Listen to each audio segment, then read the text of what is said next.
শুভেচ্ছা। দেশের সংবাদে স্বাগত জানাচ্ছি সুমাইয়া সাজ্জাদ। শুরুতেই সংবাদ শিরোনাম।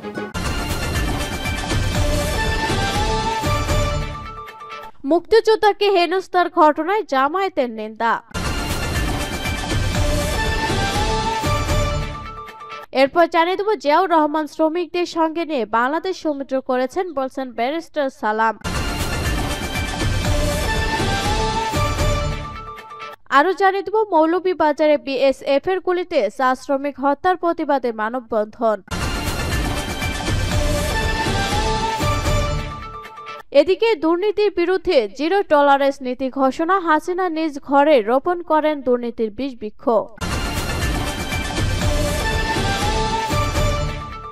এবং সর্বশেষ জানিয়ে দেব, আওয়ামী লীগের 17 বছরের নির্যাতন ভুলে যাওয়ার নয়, বলছেন আমিনুল হক। শিরোনাম শুনলেন, এখন বিস্তারিত। তবে তার আগে ভিডিওটিতে একটি লাইক, কমেন্ট, শেয়ার করে সবাইকে দেখার সুযোগ করে দিতে বিশেষ অনুরোধ রইল।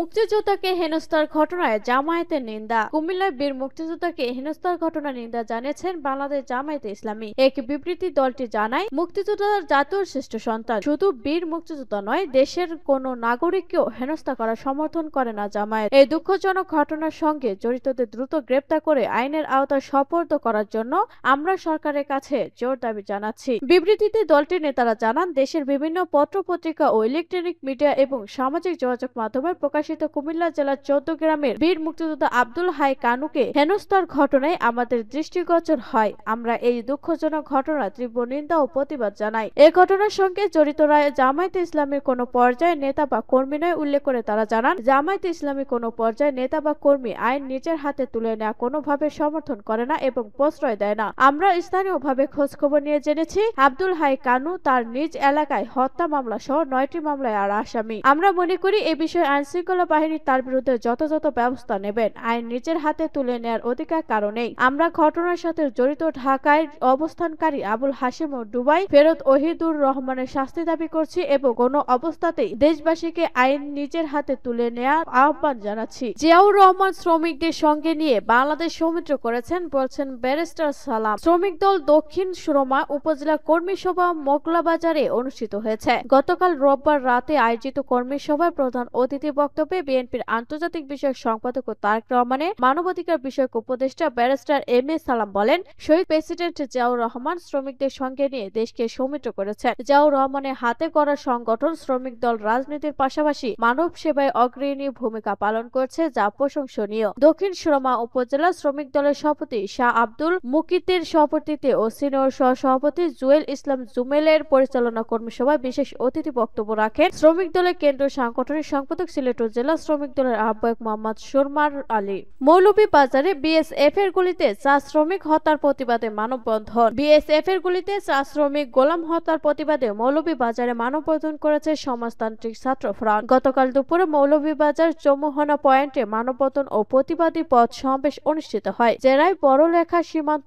এলাকায় ভারতীয় সীমান্ত রক্ষী বাহিনী বিএসএফ কর্তৃক নিউ সমনবাগ চা বাগানে শ্রমিক গোপাল বাতিকে হত্যার প্রতিবাদে সমাজতান্ত্রিক ছাত্র ফ্রন্ট মৌলভীবাজার জেলা শাখার উদ্যোগে মানববন্ধন ও প্রতিবাদী পথ সমাবেশ অনুষ্ঠিত হয়। সমাজতান্ত্রিক ছাত্র ফ্রন্ট মৌলভীবাজার জেলা সভাপতি বিশ্বজিৎ নন্দীর সভাপতিত্বে ও সাধারণ সম্পাদক রাজীব সূত্রধরের সঞ্চালনায় অনুষ্ঠানে মানববন্ধন ও পথ সমাবেশে বক্তব্য রাখেন বাংলাদেশ চা শ্রমিক ফেডারেশনের কেন্দ্রীয় সভাপতি বিপ্লব মাদ্রাজি পাশি, বাসুদ সদর উপজেলা সংগঠন লিঙ্কন আহমেদ চৌধুরী, জুলাই 24 আকাঙ্ক্ষা বাস্তবায়নের সংগ্রাম পরিষদের সদস্য সচিব আবু তালেব চৌধুরী, রাজীব সূত্রধর প্রমুখ। মানববন্ধন ও পথ সমাবেশে বক্তারা এই হত্যাকাণ্ড সহ বিএসএফ এর গুলিতে সীমান্তের বাংলাদেশের নিরীহ জনগণকে নির্বিচারে হত্যা নিন্দা ও তীব্র প্রতিবাদ জানান। তারা জানান, প্রতিবেশী দেশের এমন আচরণ কখনো কাম্য নয়। তারা মুখে বন্ধুত্বের কথা বললেও আসলে তারা আমাদের সহ্য করতে পারে না। তা না হলে সীমান্ত চুক্তি থাকার পরেও কেন তারা এমন উদ্বুদ্ধপূর্ণ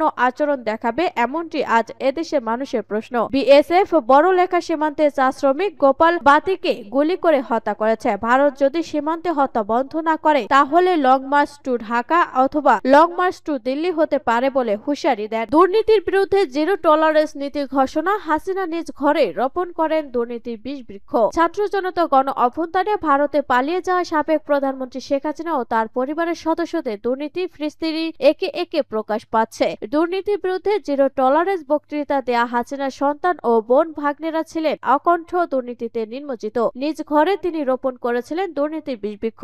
এমন তথ্য পেয়েছে দুর্নীতি দমন কমিশন দুদক। রূপপুর সহ 9টি প্রকল্পে হাসিনা পরিবারে 80,000 কোটি টাকার দুর্নীতি এবং শেখ হাসিনা ও সজীব ওয়াজেদ জয়ের বিরুদ্ধে 30 কোটি মার্কিন ডলার প্রায় 3,600 কোটি টাকা পাচারের অভিযোগ অনুসন্ধান করছে সংস্থাটির বিশেষ একটি টিম। প্রাথমিক অনুসন্ধানে শেখ হাসিনা, সজীব ওয়াজেদ জয়, তার ছোট বোন শেখ রেহানা এবং রেহানার মেয়ে টিউলিপ সিদ্দিকের বিরুদ্ধে নানা তথ্য উপাত্ত সংগ্রহ করেছেন তারা। সংশ্লিষ্ট সূত্রে পাওয়া গেছে এসব তথ্য। রোববার এই সংক্রান্ত প্রশ্নের জবাবে দুদক চেয়ারম্যান মোহাম্মদ আব্দুল মোমিন বলেন, এটা অনুসন্ধান পর্যায়ে রয়েছে। অনেক ঘটনার শর্ত, অনেক তথ্য উপাত্ত আসছে। দুর্নীতি ভাবে তথ্য উপাত্ত আসার পর এ বিষয়ে বিস্তারিত জানানো হবে। জানা গেছে দুদকের কাছে অভিযোগ রয়েছে রূপপুর পারমাণবিক বিদ্যুৎ প্রকল্পে দুর্নীতির মাধ্যমে অতিরিক্ত খরচ দেখিয়ে প্রকল্প থেকে 12.65 বিলিয়ন মার্কিন ডলারের মধ্যে 5 বিলিয়ন আত্মসাৎ করা হয়েছে। সাবেক প্রধানমন্ত্রী শেখ হাসিনা, তার ছেলে সজীব ওয়াজেদ জয় এবং শেখ রেহানার মেয়ে টিউলিপ সিদ্দিক পরস্পর যোগ সাজসে এই দুর্নীতি সংগঠনটি করেছে। হাতিয়ে নেওয়া অর্থ মালয়েশিয়া বিভিন্ন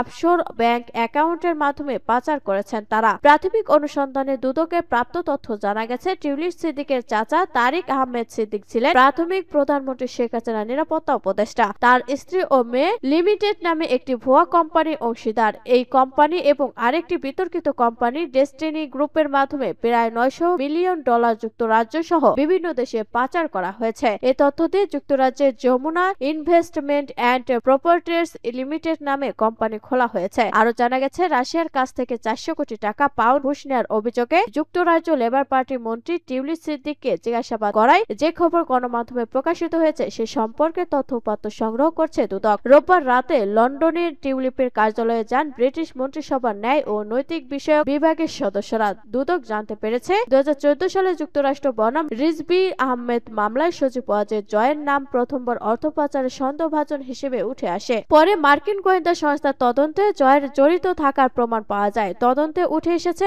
হংকং ও কেম্যান আইল্যান্ডসের বিভিন্ন অফশোর অ্যাকাউন্ট থেকে যুক্তরাষ্ট্রের ওয়াশিংটন, নিউ ইয়র্ক এবং যুক্তরাজ্যের লন্ডনে অর্থ স্থানান্তরিত করা হয়। মার্কিন বিচার বিভাগের সিনিয়র অ্যান্টনি লিন্ডা স্যামুয়েলস এবং স্পেশাল এজেন্টরা লাভ প্রেভোর 300 মিলিয়ন মার্কিন ডলার বাংলাদেশ থেকে যুক্তরাষ্ট্রে স্থানান্তর প্রমাণ পেয়েছেন। জানা গেছে দুদকের বিশেষ অনুসন্ধান দল নির্বাচন কমিশন এবং পাসপোর্ট বিভাগ থেকে হাসিনা পরিবারের সদস্যদের পরিচয় সংক্রান্ত নথি সংগ্রহ করেছেন। এরপর এসব নথির তথ্য উল্লেখ করে বাংলাদেশ ফরেন ন্যাশনাল ইন্টেলিজেন্স ইউনিটের BFIIU কাছে সংশ্লিষ্ট ব্যক্তিদের বিদেশি ব্যাংক অ্যাকাউন্টের নথি ও বিবরণ চেয়ে চিঠি পাঠানো হয়েছে। আওয়ামী লীগের 17 বছর নির্যাতন ভুলে যাওয়ার নয় বলছেন আমিনুল হক। কেন্দ্রীয় বিএনপি ক্রীড়া বিষয়ক সম্পাদক, ঢাকা মহানগর উত্তর বিএনপির আহ্বায়ক আমিনুল হক দলীয় নেতা কর্মীদের উদ্দেশ্যে বলেছেন, 17 বছর ধরে পতিত আওয়ামী লীগ সরকার জনগণের ওপর যেভাবে জুলুম, অত্যাচার, নির্যাতন ও নিপীড়ন চালিয়েছে, আপনারা কি নির্যাতন ভুলে যাবেন? ভুলে যাবার কোনো সুযোগ নেই। তিনি বলেন, স্বাধীনতা 53 বছর পর বাংলাদেশের গণতন্ত্র, জনগণের ভোটের অধিকার, মানুষের প্রত্যাশা একটা অবাধ সুষ্ঠু নির্বাচনের জন্য জীবন দিতে হয়েছে। তিনি বলেন, আমরা আজকে স্বাধীনভাবে নিজের মতামত প্রকাশ করতে পারছি, স্বাধীনভাবে কথা বলতে পারছি, স্বাধীনভাবে চলাচল করতে পারছি। আমরা চাই এই মুক্ত আকাশে বাংলাদেশের মানুষ আর যেন কোনো স্বৈরাচারের মুখোমুখি না হন। এজন্য দেশের সাধারণ মানুষকে সঙ্গে নিয়ে আমাদেরকে ঐক্যবদ্ধভাবে কাজ করে যেতে হবে।